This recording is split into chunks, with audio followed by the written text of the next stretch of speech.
Yes, that's a new thing this year. We learned about that at CD1 this summer. We got to, be the Shubert Players and act out the book, and just hadn't considered that before. So now every month we have a theme, and so we, started with composure, and Shubert is a star.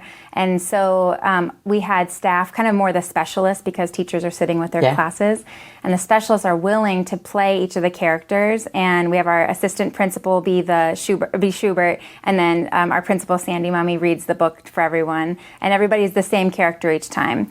And so, so who was Mrs. Bookbinder? Our school counselor. Yes. Well, there you go. Yes, and so even some of the people from the office, they come in and they do it, and so she reads the book, they act it out. But we always send out the book ahead of time through email, and then we also have a student safety team this year, and so.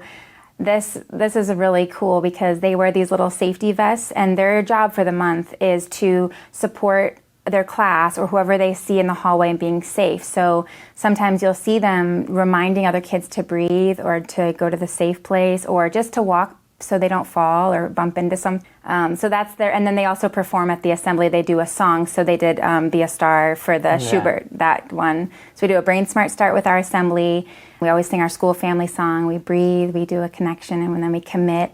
And then we do our Shubert Players, and then the safety team does their song.